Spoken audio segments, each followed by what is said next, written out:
जी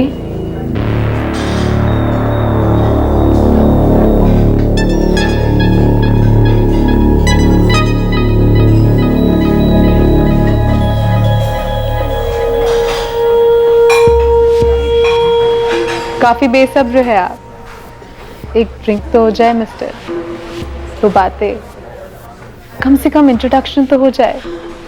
मेरा नाम मोनिका है और आपका?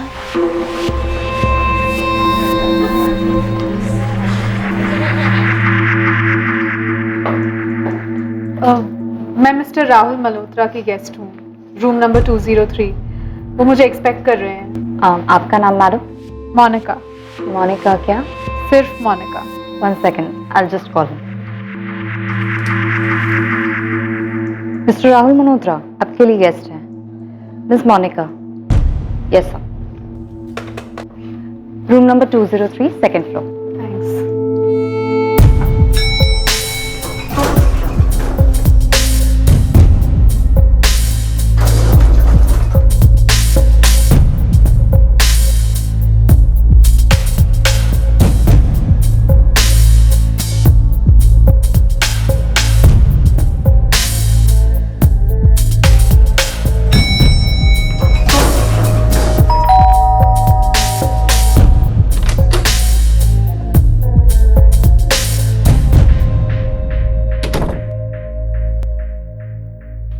ललित चल बाय।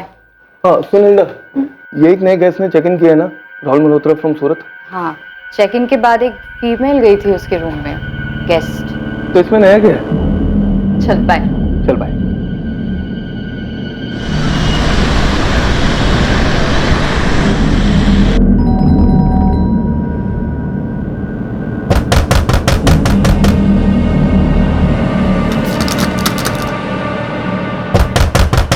क्या हुआ सर?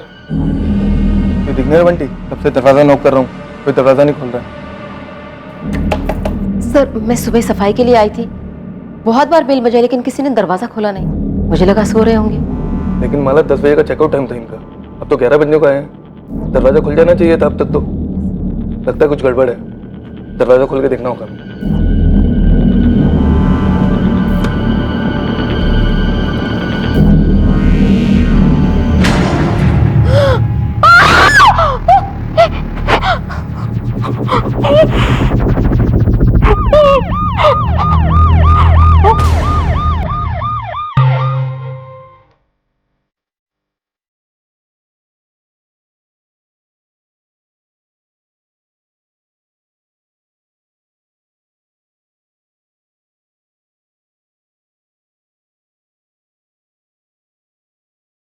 Sir, CCTV footage.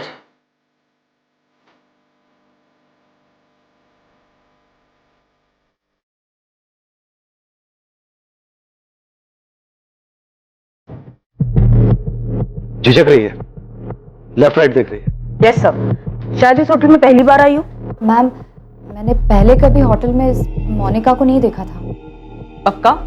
100% तो नहीं कह सकती, अक्सर ऐसे गेस्ट हैवी मेकअप और विग्स पहनते हैं। तो इसका मतलब हिल्डा तुम्हारे होटल में इस तरह की फीमेल गेस्ट आती रहती है? एक्चुअली मैम वो, हिल्डा तुम जानती हो ना ये इलीगल है। मैम मैं तो सिर्फ एक एम्प्लॉय हूँ, मैंने कुछ नहीं। तुम्हें कुछ करना भी नहीं, तुम सिर्फ उन सभी लड़कियों की डिटेल्स दो जो तुम्हारे होटल में रेगुलरली आती जाती रहती है। जी।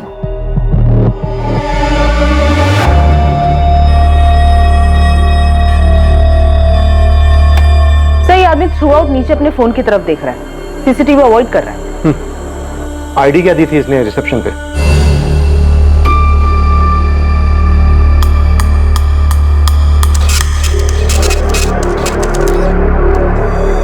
Thank you sir. ये साइन कर दीजिए sir. Room number 203 second floor, lift से राइट, सेकेंड रूम है sir. Thanks. Thank you. Booklet driving licence है सर, राहुल मल्होत्रा नाम है लाइसेंस पर, सूरत का एड्रेस है। सर मैंने इस लाइसेंस को वेरीफाई करने के लिए सूरत आरटीओ ऑफिस भेज दिया। होटल से कोई नंबर मिला? सर होटल फॉर्म पे जो नंबर दिया गया है वो नंबर फर्जी है, ऐसा कोई नंबर है ही नहीं। अगर नंबर फर्जी है तो फिर हो सकता है ड्राइविंग लाइसेंस भी फर्जी है।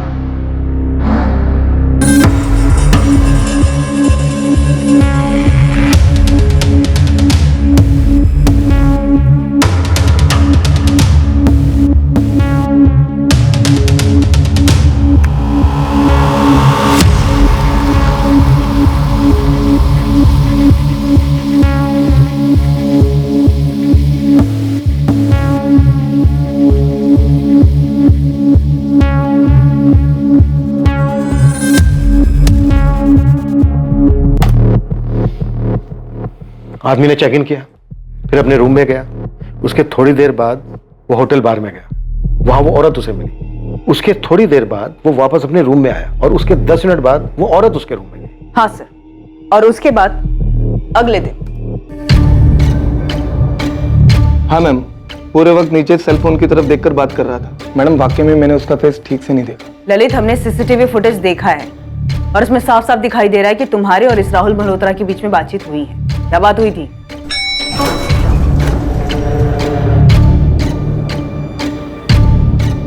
Good morning sir. Good morning. Have a nice job sir.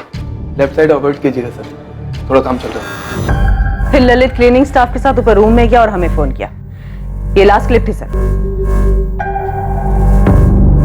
Room में शराब और खाना ऑर्डर हुआ है, तो जाहिर सी बात है किसी वेटर ने डिलीवर किया होगा। ये सब होटल स्टाफ से पता लगाती हूँ और इस रेड आर्च होटल में आने वाली बाकी लड़कियों से भी बात करती हूँ। रिसेप्शनिस्ट ने नंबर्स दिए हैं। अब देखते हैं पोस्टमार्टम रिपोर्ट क्या कहती है। चल पड़े, मौत गला कटने से हुई है, रात के तकरीबन 3 और 4 के बीच। डॉक्टर, इसकी दोनों कलाइयां भी काटी गई हैं। हाँ, किसी बेहद धार वाले इंस्ट्रूमेंट के साथ, मानो कोई सर्जिकल इंस्ट्रूमेंट।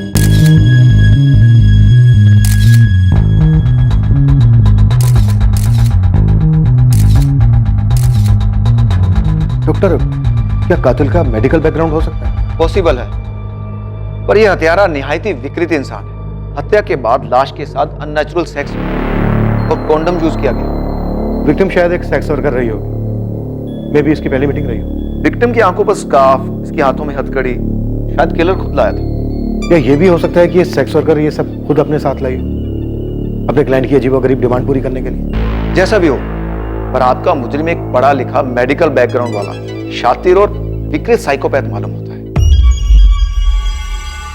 अज्ञात औरतों को शिकार बनाने वाले साइकोपैथ्स इन्वेस्टिगेशन के लिए सबसे ज्यादा पेचीदा साबित होते हैं। जुर्म का मकसद अक्सर एक बीमार दिमाग की कल्पना में छुपा होता है और अक्सर ऐसे हत्यारों की कोई हिस्ट्री नहीं, इनका कोई गैंग नहीं होता, पर इनकी मोडस ऑपरेंडी काफी शातिर होती है। लेकिन सवाल यह था कि 26 अगस्त की रात को मुंबई के होटल रेड आर्क में हुई भयंकर हत्या क्या वाकई में एक साइको का काम था? बंटी, तूने हमें पहले क्यों नहीं बताया कि तू रूम नंबर 203 में खाना और शराब लेके गया था? मैडम, मुझसे किसी ने पूछा ही नहीं और वो मैनेजर ने भी नहीं बोला कि आपको बताने का है ऐसा कुछ करके। अब मैं पूछ रही हूँ, क्या देखा तूने रूम में? कुछ खास नहीं मैडम। एक लड़की का मर्डर हुआ है, सब खास है, बोल। 2 प्लेट बिरयानी, 1 विस्की की बोतल और 1 सोडा मंगवाया था साहब ने।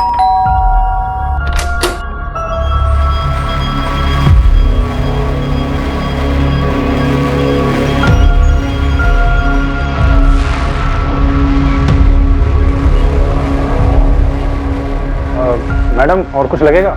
किचन क्लोज होने वाला है। नहीं, तुम जाओ और सुबह तक डिस्टर्ब मत करना।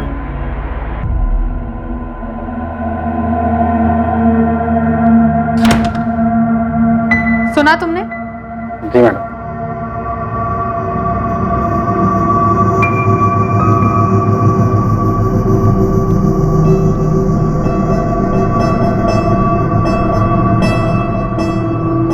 जाओ जाओ यहाँ से और सुबह तक बेल मत बजाना। उस मैडम ने मुझे 200 रुपए टिप दिए और बोला कुछ चाहिए होगा तो बताएंगी। फिर मुझे गुड नाइट बोला, फिर मैंने भी उनको गुड नाइट बोला और वहां से निकल गया। तूने उस आदमी का चेहरा नहीं देखा? बिल्कुल नहीं देखा? ध्यान ही नहीं दिया मैडम।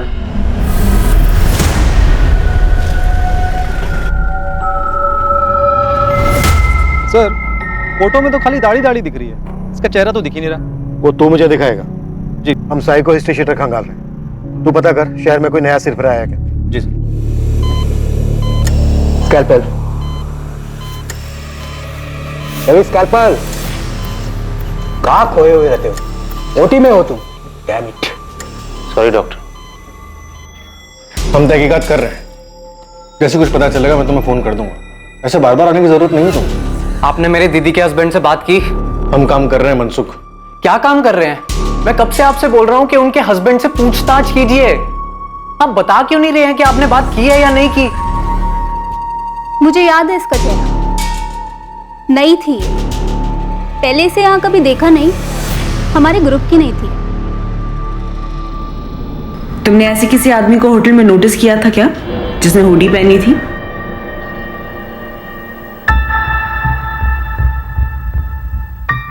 ध्यान नहीं दिया। वैसे भी हमारे लिए तो सारे आदमी इस तस्वीर की तरह होते हैं, एकदम धुंधले। मैं इतना कह सकती हूँ कि वो लड़की नई थी इस लाइन में। छोटी ड्रेस पहन के टांगे कौन छुपाता है?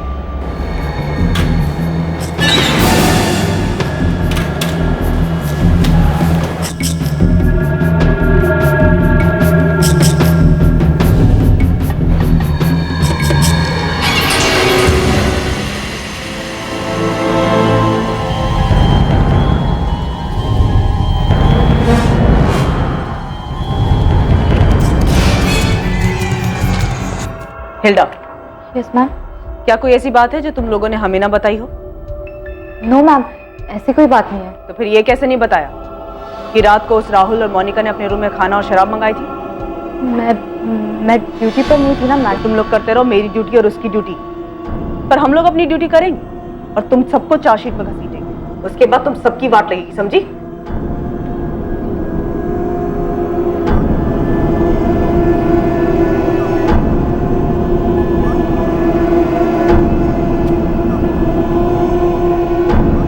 कहना चाहती हूँ? नहीं मैडम। हाँ मैडम, मैं कुछ कहना चाहती हूँ।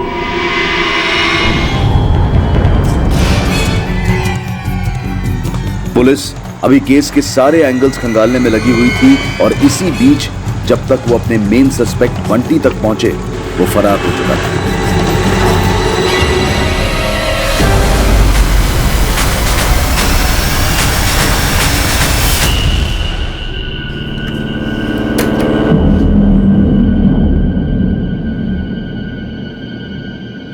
ये बंटी कहाँ गया है? मालूम नहीं मैडम, एक बैग भर के गया है कुछ 20 मिनट पहले। क्यों, क्या हुआ मैडम? सर, वेटर बंटी की खोली से उसके फोन का इंस्ट्रूमेंट मिला। सिम वो लेके गया है जो कि अभी भी ऑफ है। बाकी उसके यहाँ से कुछ भी नहीं मिला सर। माला तुम बोलो। सर वो बंटी बहुत बेकार था सर, गंदा लड़का।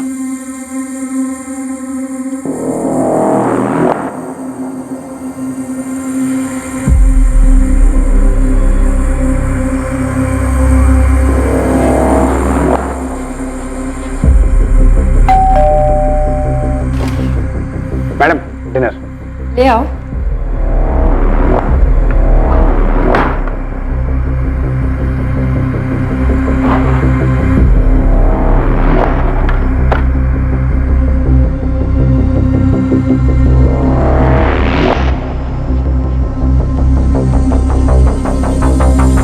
सर एक बार तो वो पकड़ा भी गया था और हमारे मैनेजर से अच्छी खासी डांट पड़ी थी उसको, लेकिन कुत्ते की दुम नहीं सुधरा वो। बंटी ने उस रात भी कुछ किया था माला?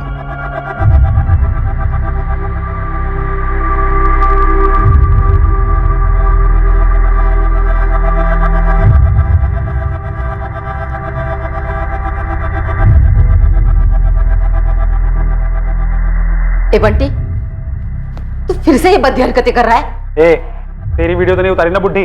चल निकल यहाँ से, हवा आने दे थोड़ी। और सुन, अगर किसी से शिकायत की ना तो किसी दिन काट डालूंगा। चल निकल।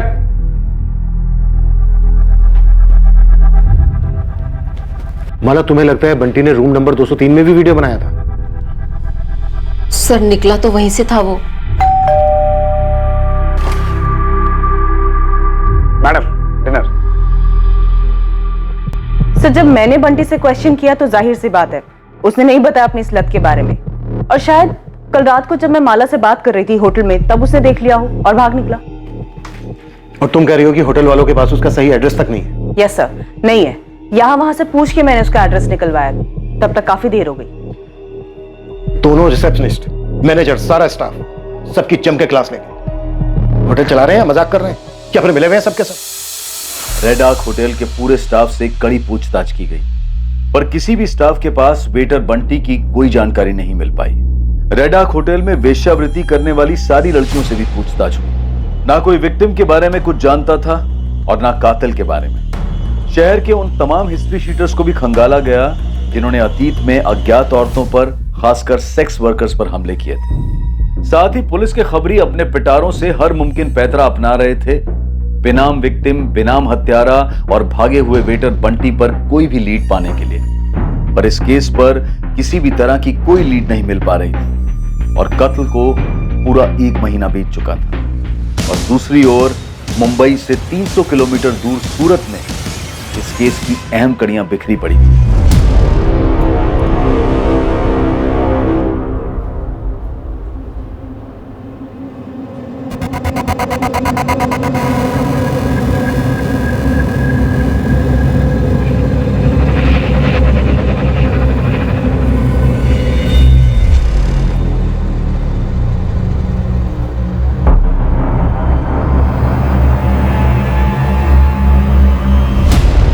ड्राइविंग लाइसेंस पे सूरत का एड्रेस है। पूरे चांसेस हैं कि ये सूरत में बना होगा, तो हो सकता है ये कातिल भी सूरत का हो।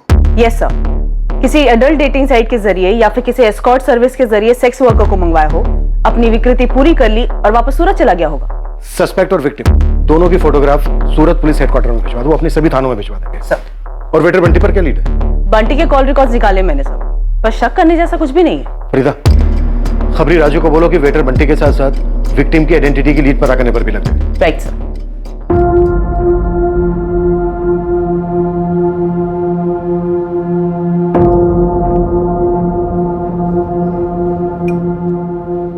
पूरा 1 महीना हो गया मनसुख, पुलिस तेरी दीदी का पता नहीं लगा पाई है। पुलिस कह रही है कि प्रफुल्ल जीजा जी से पूछताछ की।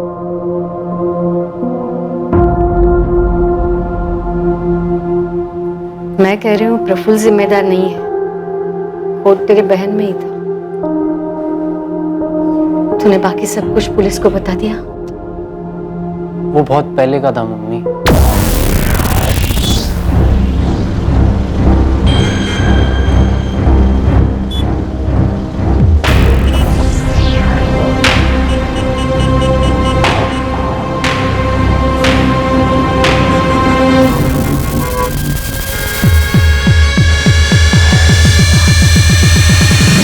राहुल इंद्र मल्होत्रा की लाइसेंस कॉपी की डिटेल के बारे में जानना था मुझे। ये रिक्वेस्ट मैंने काफी पहले डाली थी, 4 हफ्ते हो चुके हैं।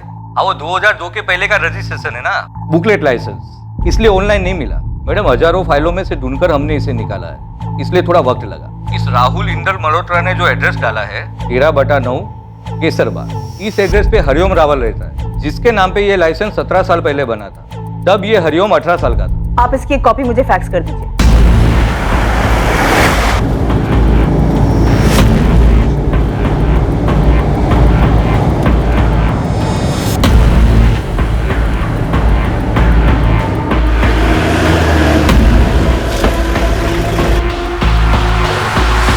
नमस्ते मैडम, मैं मन्नू।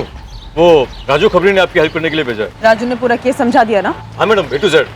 मैडम, ये दाढ़ी वाले की फोटो मैंने मेरे लड़के लोग में बांट दी है। चल आजा, बैठ जा, आजा। उस दाढ़ी वाले का नकली एड्रेस मिल गया है, केसरबाग पास में ही है सर। भाई साहब, आगे से एक लेफ्ट आएगा, वहां से सीधा सीधा।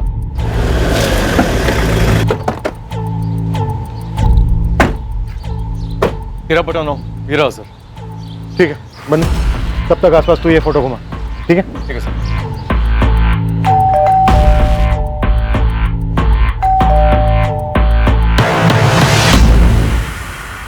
जी, हरिओम रावल। हाँ, ये आप हैं? ये तो मेरी बचपन की फोटो है, लेकिन हुआ क्या है? आप लोग हैं कौन? साहब, छोटा मुंह बड़ी बात, लेकिन भाभी के बिना ऐसा कब तक चलेगा? मुझे तो खाली यही 2 सब्जी बनाने को आती है, वो भी भाभी ने ही सिखाया है। साहब, भाभी कहाँ चली गई? क्या पता बाबू, खुद चली गई है या फिर सोचता हूं तो मेरा दिमाग सुन पड़ जाता है। और वो उसका भाई मनसुख, वो मेरे ऊपर शक कर रहा है, पुलिस को मेरा नाम बता रहा है। वो ये ले जाओ, मैं दुकान जा रहा हूं।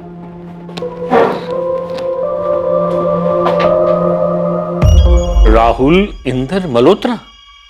नहीं सर, ऐसे किसी आदमी को मैं नहीं जानता। और ये? नहीं नहीं मैम, नहीं जानता हूं मैडम इसे। वैसे ये तस्वीर इतनी साफ भी नहीं कि मैं अच्छी तरह पहचान सकूं इसे।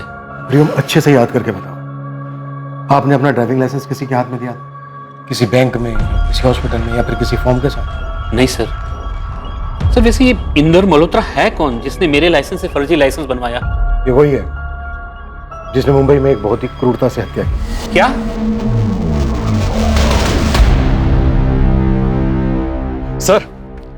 सर मैंने पूरे मोहल्ले में राउंड मार लिया और सबको सीसीटीवी वाला फोटो दिखाया, मगर किसी को पता नहीं है कि ये दाढ़ी वाला इंसान है कौन। फोटो भी तो ऐसी ही है।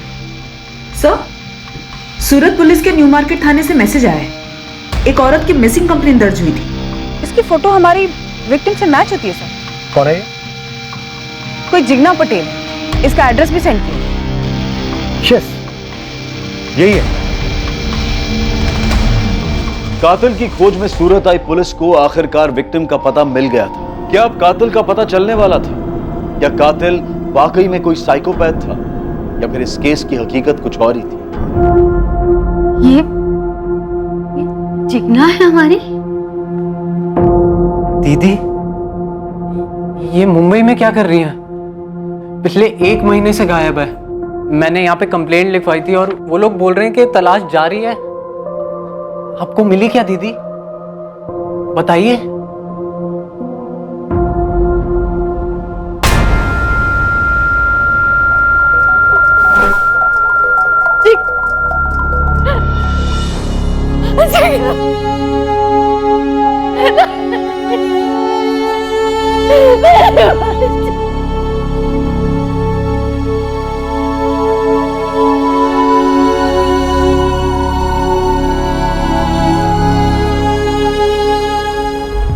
अगस्त की रात तुम कहां थे? यही था सर, सूरत पे अपने घर में। मनसुख का कहना है कि 2 महीने पहले, यानी कत्ल के 1 महीना पहले, जिग्ना तुम्हारे साथ लड़के अपने मैके चली गई थी। झगड़ा किस बात पे हुआ था?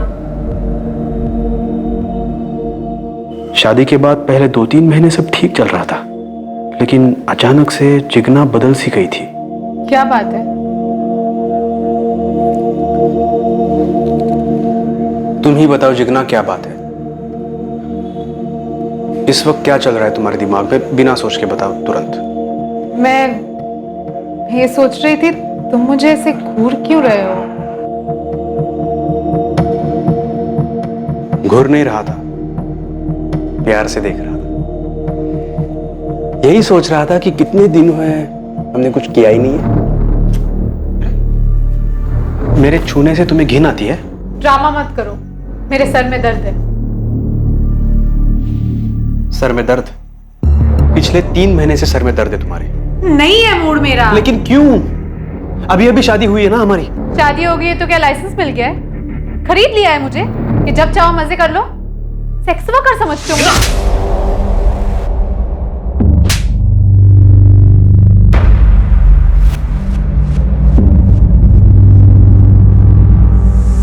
मुझे उस पर हाथ नहीं उठाना चाहिए था। मैंने उसे कई बार कॉल किया, माफी मांगी, घर लौटने को भी कहा। हम फिर एक बार बाहर मिले भी। मेरे पापा मेरी माँ पे हाथ उठाया करते थे, मैं नफरत करती थी उनसे। मैं फिर कभी हाथ नहीं उठाऊंगा, हाथ जोड़ता हूँ Jigna. I am sorry. Please घर लौट आओ। देखो, हम सब नए सिरे से शुरू करेंगे। लेकिन उससे पहले मुझे तुमसे एक जरूरी बात कहनी है। तो घर आके भी कह सकती हो ना। आज ही लौट आओ प्लीज। नहीं, मुझे थोड़ा वक्त चाहिए, और सही वक्त आने पर मैं तुम्हें वो बात भी बताऊंगी। जिग्ना ने तुमसे कहा कि उसे तुमसे कोई जरूरी बात कहनी है। क्या बात थी वो जो वो तुमसे कहना चाहती थी? वो बात कभी हुई नहीं सर। उस दिन वो हमारी आखिरी मुलाकात थी। फिर 28 अगस्त को मनसुख का मुझे कॉल आया। बोल मनसुख। नहीं, तेरी दीदी तो घर नहीं आई। बात क्या है? क्या? परसों जिग्ना ये कहकर गई थी कि वो मेरे घर आ रही है। जिग्ना का भाई मनसुख तो यही कह रहा है। ऐसे कैसे हो सकता है सर? उसने मुझे फोन तक नहीं किया। सर, जब दीदी इनसे लड़कर आई थी तो घर में काफी हंगामा हुआ था। अरे एक थप्पड़ मारा तो कौन सा पहाड़ टूट पड़ा? ये तुम कह रही हो मम्मी? पूरी जिंदगी पिटने के बाद? बकवास मत कर। वो तेरे और मेरे पापा के बीच की बात, समझी?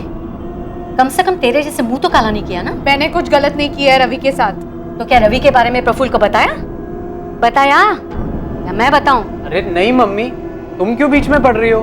प्रफुल्ल जीजा जी को दीदी पे हाथ नहीं उठाना चाहिए था। दीदी ने कुछ गलत नहीं किया है। गलत किया है। शादी के पहले ही रवि के बारे में प्रफुल्ल को बताना चाहिए था, और अब तो बताना ही चाहिए जब वो लौट आया। ये रवि कौन है? वो सर, शादी से काफी पहले की बात थी। दीदी इस रवि को लेकर सीरियस थी और बाद में उनका ब्रेकअप हो गया था। क्या जिग्ना ने मुझे कुछ बताया क्यों नहीं? और ना ही तुम लोगों ने? बताने वाली बात ही नहीं थी। लेकिन तुमने अभी भी बताया कि तुम्हारी माँ ने कहा था कि रवि लौट आया है। तो क्या रवि और जिग्ना फिर से मिलने लगे थे? नहीं सर, ऐसा कुछ नहीं था। कहाँ रहता है रवि और काम क्या करता है? हाँ, मैं वेट कर रही हूँ। मुझे एग्जैक्ट फ्लाइट की डिटेल्स निकाल के दो। ये रवि नर्स है? जी सर, मेल नर्स है, ऐसा दीदी ने बताया था। और वो डॉक्टर्स को सर्जरी वगैरह में असिस्ट करता है। कहाँ काम करता है रवि? इसका कोई घर का एड्रेस है? एड्रेस तो नहीं मालूम, लेकिन दीदी ने बताया था कि एलएनसी हॉस्पिटल में काम करता है। लेकिन सर मुझे ये समझ में नहीं आ रहा है कि मेरी वाइफ मुंबई कैसे पहुंची और ये सब हुलिया। सर ये सब क्या चल रहा था? सर 26 अगस्त शाम 7 बजे जिग्ना फ्लाइट नंबर AS201 से मुंबई गई थी। एयरलाइन ने बुकिंग डिटेल भेजी है।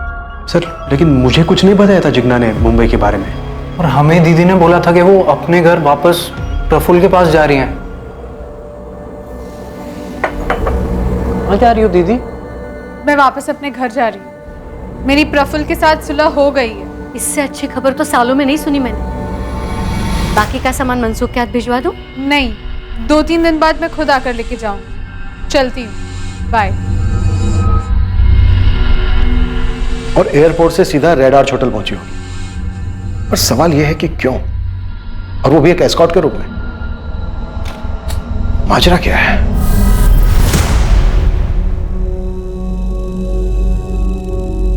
केस के पत्ते अब खुलने लगे थे और छिपे कई राज बाहर आने लगे थे, लेकिन अब भी ऐसे कई सवाल थे जिनके जवाब मिलने बाकी थे।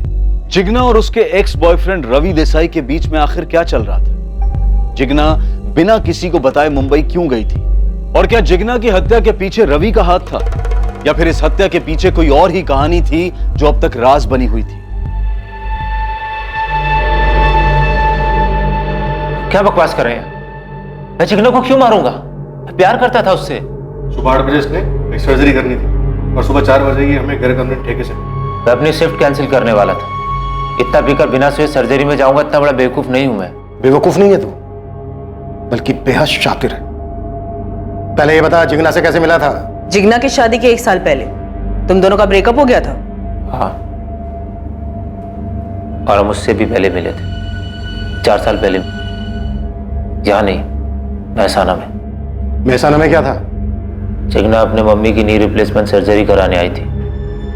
वो लोग वहीं रहते थे, मैं भी वहीं रहता था।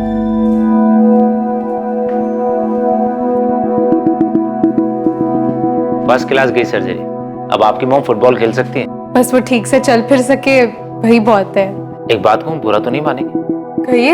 ये अर्थराइटिस विरासत में मिलता है। आप अभी से केयर लो, कैल्शियम लो, वॉक पे जाओ, ख्याल रखो अपना। मैं भी अपनी मॉम को रोज सुबह लेके जाता हूँ वॉक पे। That's so sweet. Ravi, Jigna, 3 साल हमारा रिश्ता रहा, सीरियस था। तो फिर टूटा क्यों? जिग्ना के बाबूजी की डेथ हो गई थी। उसकी माँ उसकी तुरंत शादी करना चाहती थी, पर उस वक्त मैं शादी के लिए तैयार नहीं था। तो महसाना से सिर्फ तुम मुझे ये कहना आए हो कि मुझसे शादी नहीं कर सकते? फोन पे कह देते ना। मेरी यूएसए में जॉब लग सकती है। मेल नर्सेज की बहुत शॉर्टेज है वहाँ पे। मेरी लाइफ का एम्बिशन रहा है यूएसए जाना। और अगर मेल नर्स शादीशुदा हो तो उसे यूएसए में एंट्री नहीं मिलती, ऐसा कोई रूल है? अगर अमेरिकन लड़के से शादी हो तो वीज़ा तुरंत लगता है। मेरे दूर के रिश्तेदार वहाँ पे सिटीजन है, उनकी बेटी है। ओह, मेरी पूरी फैमिली की तकदीर बदल जाएगी जिग्ना। मेरी तकदीर तो अभी अभी बदल गई रवि। सॉरी। मैं 1 साल से जिग्ना के टच में नहीं था। मुझे तो ये भी नहीं पता था कि उसकी शादी वादी हो गई। 1 साल के बाद मेरी यहाँ एलएनसी हॉस्पिटल सूरत में पोस्टिंग हुई। उसको मैंने यहीं पे देखा, अपनी माँ को दिखाने आई थी। यूएसए का क्या हुआ? कुछ बोलोगे भी? जैसे तैसे करके यूएस पहुंच तो गया, लेकिन मेरी क्वालिफिकेशन के हिसाब से मेरी जॉब नहीं लग रही थी और पिंकी के साथ भी कुछ जम नहीं रहा था, इसलिए यहाँ वापस आना पड़ा। ओह सॉरी, वैसे मैं हैप्पीली मैरिड हूँ। लेकिन ये बात मुझसे हजम ही नहीं हुई। और तुम दोनों का फिर से अफेयर शुरू हो गया? नहीं, मैं पीने लगा। तुमने दिन में पी रखी है रवि, क्या कर रहे हो? जो जॉब यहाँ सूरत एलएनसी में लगी है ना, वो भी छूट जाएगी। सबसे तुम छूट गए हो ना, सब छूट गया। मुझे सुसाइड के अलावा और कोई रास्ता नहीं सूझता। थप्पड़ खाओगे, फालतू बात मत करो, संभालो अपने आप को, अपनी फैमिली के बारे में सोचो, पीना छोड़ो और किसी अच्छी लड़की से शादी कर लो, समझे? इतना ही बात हमारे बीच।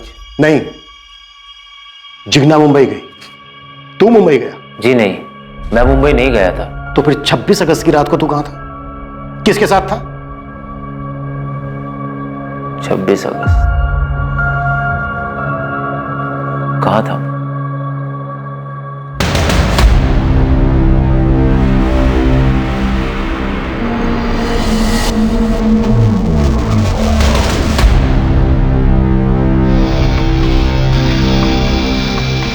हाँ मैम, ये दोनों तो मुझे अच्छी तरह से याद है।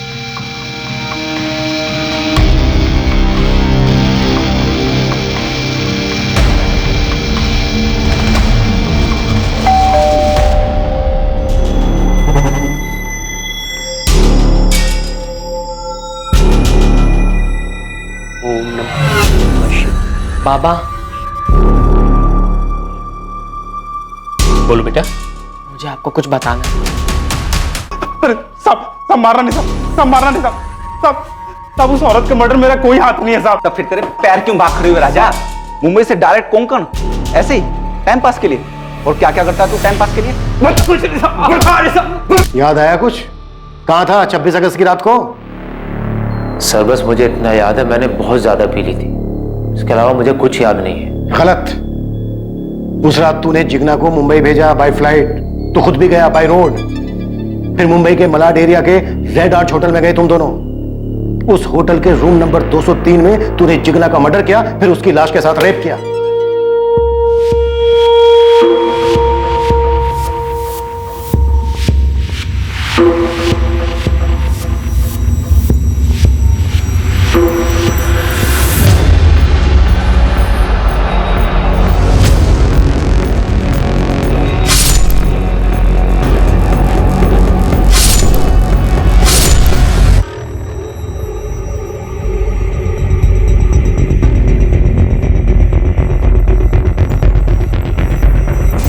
बता, तूने हरिओम रावल के लाइसेंस की फर्जी कॉपी कैसे बनाई? सर मैं किसी हरिओम रावल को नहीं जानता। तूने मेरे ड्राइविंग लाइसेंस की फर्जी कॉपी बनाई? क्यों? मुझे आपकी गाड़ी ले जानी थी घुमाने। बोल, किसने की थी मदद तेरी? किसी ने नहीं। इस चिकना का मुंबई में एस्कॉर्ट बनने का क्या माजरा था? तू उसे धंधे पे बैठाने की सोच रहा था? जिग्ना मुंबई क्यों आई थी इस हुलिये में? यही तो मैं आपसे पूछना चाहता हूं, क्यों? वो भी मेरे साथ रूम में। आप लोगों ने होमवर्क ठीक नहीं किया है, पता नहीं उसके और मेरी आखिरी मुलाकात में क्या हुआ था। रवि, ये हमारी आखिरी मीटिंग है, मैं अब तुमसे नहीं मिलूंगी। मेरी मैरिड लाइफ अफेक्ट हो रही है। एक दोस्त होने के नाते मुझे जो करना चाहिए था मैंने किया तुम्हें सहारा देकर। अब तुम खुद संभालो। All the best. नहीं नहीं,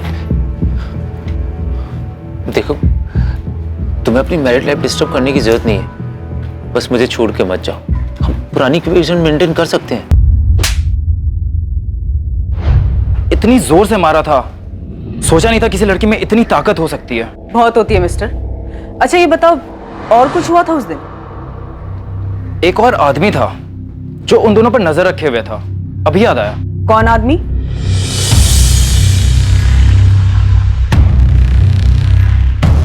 यही था। हेलो हेलो मैडम, मुझे आपको कुछ बताना है। दरअसल मेरा लाइसेंस मिसयूज हुआ है। मेरे अपने बेटे ने मेरी लाइसेंस की कॉपी बनाई थी फर्जी, जाली लाइसेंस बनाने के लिए। कहाँ से बनवाई थी? उसकी स्कूल के पास कोई दुकान है, प्रफुल्ल स्टेशनरी। सब मारने साहब, मैं सब सच बताता हूँ साहब। सब बता, क्या हुआ तो रात को? ये क्या कह रहे हो सर देसाई? वो साहब, इस बंटी ने कत्ल की रात 203 का वीडियो बनाया था, मेरे हाथ में इस वक्त।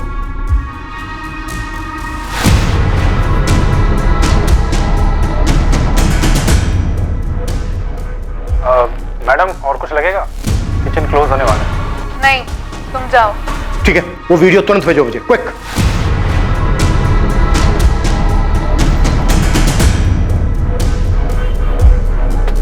मैडम स्कैल्पेल तो ये भी बेचता है।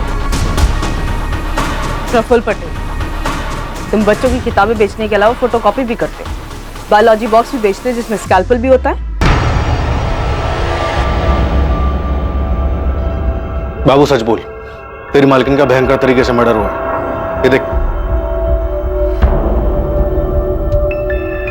साहब, मैंने आपसे झूठ बोला कि उस रात प्रफुल्ल साहब घर पर ही थे।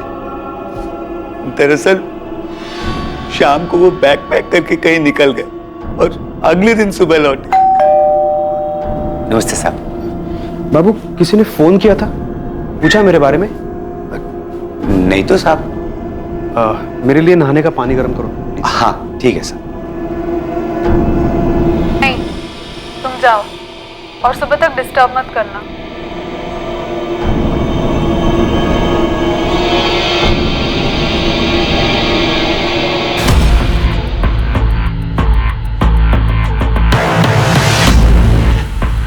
घूमो प्रफुल्ल।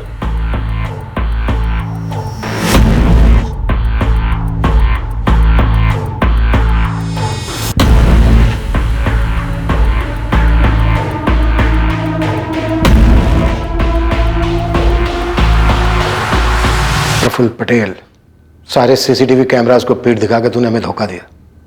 अब देख, तेरी पीठ ने तुझे पकड़वा दिया। मैं रवि के बारे में सब जानता था सर। मैं एक अरसे से पीछा कर रहा था जिग्ना का। प्रफुल्ल, मैं मानती हूँ मेरी गलती है, मुझे तुम्हें पहले ही बता देना चाहिए था, लेकिन मैं उसे पूरी तरीके से भुला चुकी हूँ। वो मेरे लिए एक याद तक नहीं बना। देखो, मैं अब तुमसे और सिर्फ तुमसे प्यार करती हूँ। और सेक्स सिर्फ उससे करती हो? नहीं। जब रिश्ता था तुम्हारा, सेक्स होता था ना?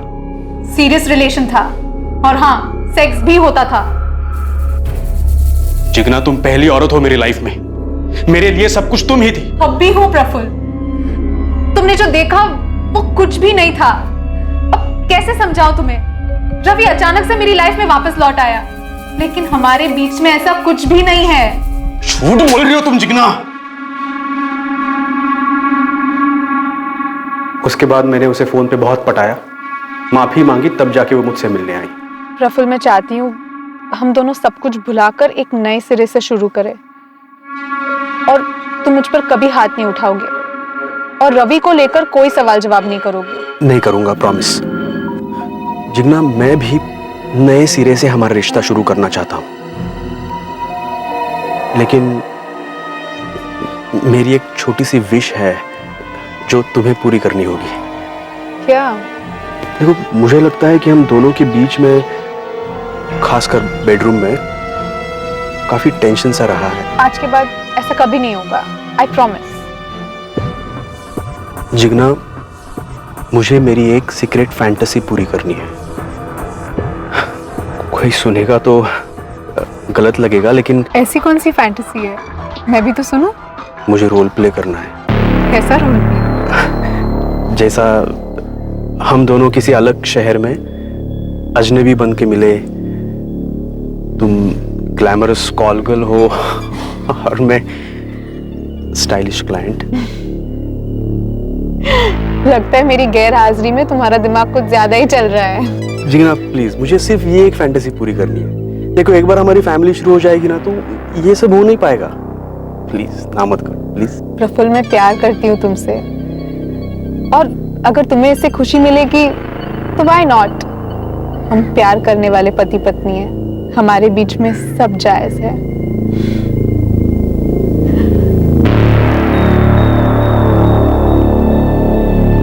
हमने तय किया था कि हम किसी को नहीं बताएंगे कि हम मुंबई जा रहे हैं। प्लान के हिसाब से जिग्ना फ्लाइट से मुंबई पहुंच गई। मैंने उसे होटल का नाम बता रखा था और मैंने हरिओम रावल की ड्राइविंग लाइसेंस की फर्जी कॉपी बना रखी थी।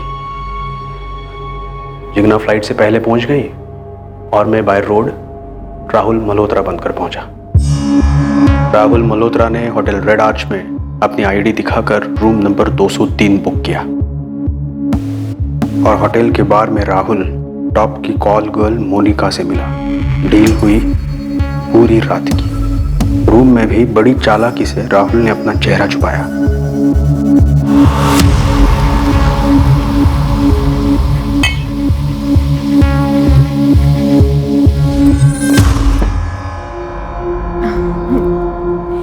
प्रफुल्ल, मुझे चक्कर आ रहे हैं। अब ये रोल प्ले बंद करते हैं ना प्लीज, और आगे कुछ करते हैं।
राहुल ने मोनिका से अपना बदला ले लिया।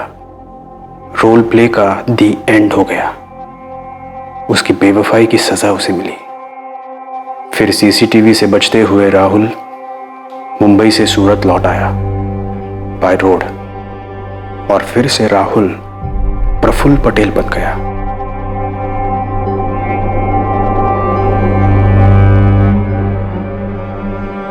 प्रफुल्ल, तुझे अभी भी यकीन नहीं कि शादी के बाद जिग्ना का राहुल के साथ कोई गलत संबंध नहीं था? नहीं। प्रफुल्ल पर अपनी पत्नी जिग्ना के साथ बलात्कार करने और कत्ल के चार्ज लगे और मुकदमा बहुत जल्द शुरू होने की उम्मीद है। जिग्ना के भाई और मां को इस बात को स्वीकार करने में समय लगेगा कि जिग्ना अब इस दुनिया में नहीं रही, और दूसरी तरफ रवि अपनी जिंदगी को यादों के शिकंजे से छुड़ाकर पटरी पर लाने की कोशिश में है। साथ ही वो अपनी शराब की लत को छुड़वाने का इलाज करवा रहा है। पर शक की लत का कोई इलाज नहीं। इससे बचने का शायद सबसे अच्छा तरीका यही है कि इस भयंकर रोग को अपने दिमाग में घर बनाने ही ना दिया जाए। लेकिन कहना जितना आसान है, करना उतना ही मुश्किल है। कोई भी इंसान इस शक करने की बीमारी का शिकार हो सकता है और अपने अपने तरीके से उससे निपटता भी है, पर निपटने का कोई एक फॉर्मूला नहीं है। लेकिन इतना जरूर है कि जब शक का मारा कोई इंसान एक क्रिमिनल कदम उठाने की सोचता है तो एक बार उसे उस आवेश भरी अवस्था से बाहर निकलकर ठंडे दिमाग से सोचना चाहिए। सोचना चाहिए कि इस भयंकर कदम का अंजाम कितना भयंकर होगा, क्योंकि किसी भी सूरत में आप कानून के साथ आंख मिचौली नहीं खेल सकते। अब मैं अनूप सोनी आपसे विदा लेता हूं। फिर मुलाकात होगी एक और नए केस के साथ। देखते रहें क्राइम पेट्रोल सतर्क रात 11 बजे। और याद रखें, क्राइम और आपके बीच में सिर्फ इतना फर्क है कि आप कितने सतर्क हैं। सतर्क रहें, सुरक्षित रहें। जय